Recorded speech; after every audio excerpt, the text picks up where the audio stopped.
Engine number 3, the Inline 5 in the most powerful Supercharged engine series. This build is made in Automation's Al-Rilma update. This may become outdated in the future as the game continues to be updated. So for this engine build, first things first, if you check on the top left portion of your screen, is you must maximize the year to 2020. And after choosing this year Inline 5, for the block material it will be using is an aluminum silicate heavy block material for the ability to upboard the engine as much as possible. For the family capacity for the bore, you will be setting this to max it out to 180 millimeters, and just over here for the stroke, set it to 88.1 millimeters, which will get the family capacity size at 11,209 cubic centimeters, or 11.2 liters, with a dual overhead cam, 5 valves per cylinder, with the aluminum billet race head design. And over here for the quality slider, if you do see one, maximizes to a plus 15 to get the most power as much as possible. And within this quality slider, for the sandbox tech pool, this little thing right here, you click on this to bring up the sandbox tech pool window. And for the engine tech, you try to squeeze as much as possible, including reliability. Is to increase the engine in general, the bottom end, top end, aspiration, fuel system, and the exhaust, as you see here, to a plus 15 for everything. After you've done so, click on Apply Changes, and we'll head on over to the bottom end part of the engine. So for the very capacity, like I mentioned about the upboard part right here, is you'll increase this up bore by an additional 4 millimeters to 184 millimeters for the bore to get the true engine size of 11,713 cubic centimeters, which is 11.7 liters for this engine. For the crank count rods and pistons and for the balancing mass of the engine, so we'll be using billet steel for the crankshaft, forged heavy for both the con rods and the pistons with the use of a balancing shaft with the counterweight slider set all the way up to 100. For the top end portion of the engine, for the compression, we'll be setting this to a fairly high 12.5 to 1 ratio. With the cam profile, keep this as is to a 40, but for the springs and lifters, lower this a little bit to a 41. In the RPM limit, like my other engines, it'll be set to 8,200 RPM, with the use of VVT for all cams. For the aspiration type, as you see with the title of the video as well as the thumbnail, it will be supercharged, of course.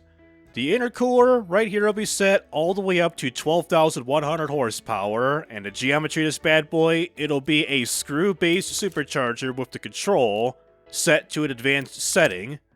The capacity of the supercharger, you'll manually type this in to 4,830 cubic centimeters. The supercharger gear ratio, the second box, it'll be set to a 2.85. The supercharger tune box, the third section, will be set up to a 36.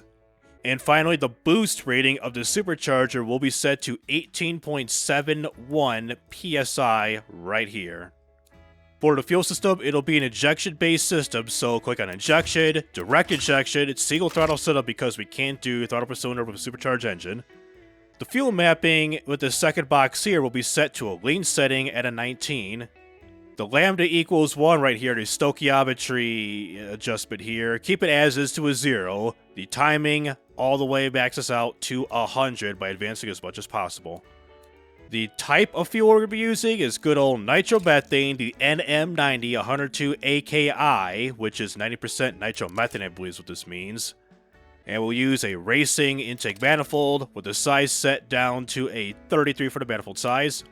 And finally, for the exhaust and all that good stuff, and all the superchargers here, we'll be using a tubular racing headers with the size set down to a 38, with the exhaust size set to 152 millimeters, which equals to 6 inches. And don't add any cats or mufflers, and the quality, which gives us the final power rating of 5,319.7 horsepower at 8,200 RPM, and a torque of 3,518.9 pounds-feet of torque at 6,400 RPM.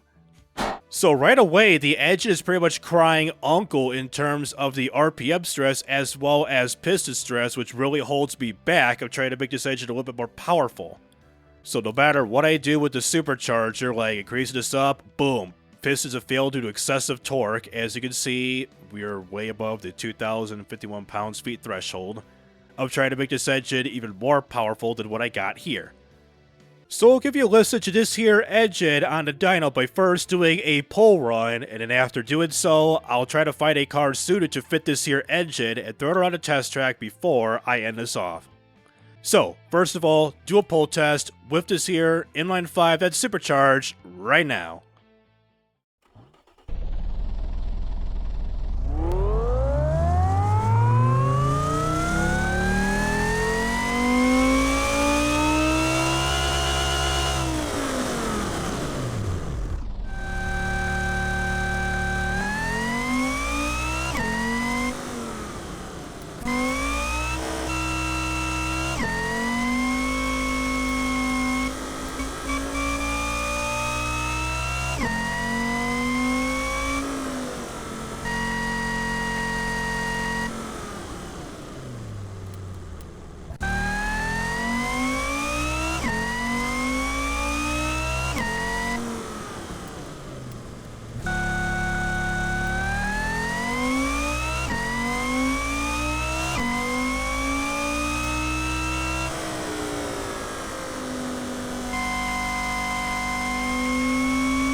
I think you need to hire a more better driver, as this dude can't even control the car worth for crap, going through the walls, the frickin' sausage curbs, everything. So, with this supercharged Inline 5, it sounds like a wannabe V10, but with a 4-figure power rating. If you were to put this 11.7 liter engine into a car, good luck with that. Due to its large displacement, you would have to download a modded car body off of the Automation Steam Workshop, like I did, to drive the car in BeamNG Drive. So, that'll do it with Automation, the Car Company Tycoon games, version 4.3. And for those who are interested in this type of content, please be sure to like and subscribe so you won't miss out on any videos like this in the future. So this is TRIZE Rising Up, and signing out.